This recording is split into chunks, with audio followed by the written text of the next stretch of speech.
Mesdames et messieurs, attachez vos ceintures.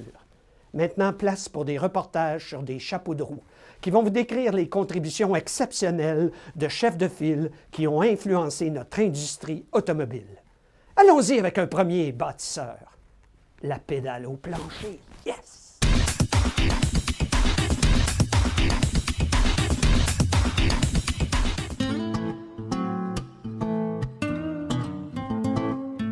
Où est-ce que vous êtes parti? Parce que vous avez commencé en quelque part.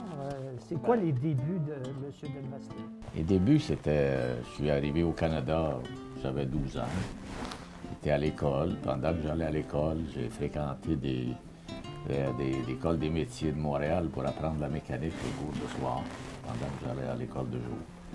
Quand j'ai sorti de l'école ou que j'ai arrêté d'aller à l'école, j'ai commencé à travailler comme mécanicien dans différentes stations de service. Aviez-vous ça? Ben, c'était le métier que j'aimais, que j'avais rêvé d'apprendre.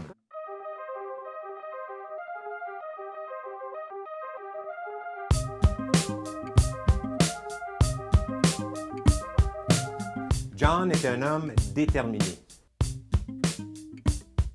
John est un homme de principe. John, vous êtes un homme intrépide et un homme sans peur. John, pour toi, c'est le client d'abord. C'est un homme généreux.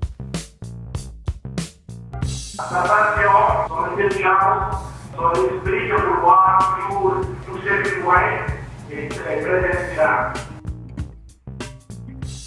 Oui, papa. Je me rappelle au tout début, quand j'ai commencé à travailler pour M. Delvasto, où un jour, je me plaignais que je travaillais très fort et que je mettais beaucoup d'efforts. Il m'a regardé droit dans les yeux, puis il m'a dit « Je ne veux pas que tu travailles fort, je veux que vous travaillez intelligemment. » Quelle est cette piste secrète de John Delvasto pour avoir réussi en affaires?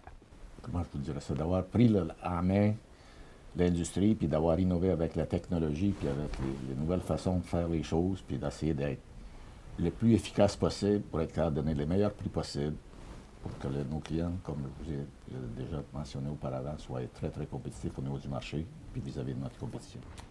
Il a toujours fait ses affaires sur un principe qui était win-win, ce qui veut dire si c'est bon pour nous, puis c'est pas bon pour le client, c'est pas bon. Si c'est bon pour le client, puis c'est pas bon pour nous, c'est pas bon. Il faut que les deux gagnent dans le partenariat. Le client est à la base de notre raison d'être. Ça n'enlève pas que ça nous prend les trois éléments qui sont les manufacturiers qui nous supportent. Ça nous prend notre personnel qui font l'ouvrage qu'on a à faire, puis ça nous prend nos clients qui nous supportent. Ça fait que c'est un pilier qui travaille. Il faut que tous les trois éléments soient là pour que ça fonctionne comme il faut. Je l'admire parce qu'il n'y a pas besoin d'être présent pour savoir comment ça se passe. Il a vraiment le contrôle et il sait exactement comment gérer son entreprise.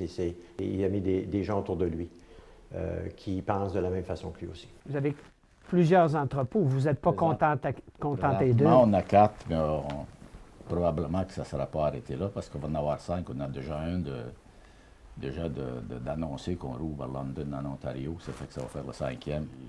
C'est qu'il faut garder l'œil ouvert pour savoir comment est-ce qu'on va adapter notre industrie à les télématiques de demain, ou ce que c'est l'avenir pour tout le monde. John a contribué à l'évolution de l'industrie avec son leadership, sa vision et son caractère de fonceur.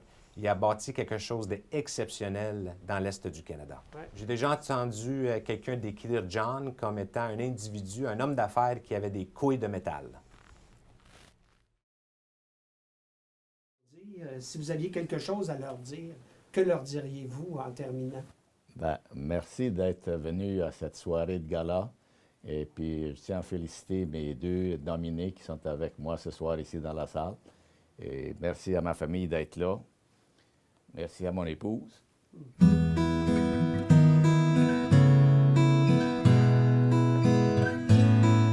John Delvasto, my husband, my hero, an exceptional man.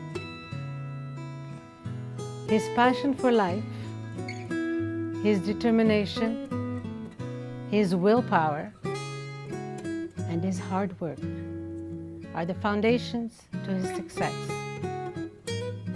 a generous and giving family man. He is very much loved and appreciated by us all. I think I speak for the entire family who's here tonight in saying, John, we are so proud of you. We love you. I love you, chérie. On va rester là tant que je suis capable. Oui, je sais pas, je n'ai pas l'intention de laisser demain matin, puis il va être là pour longtemps.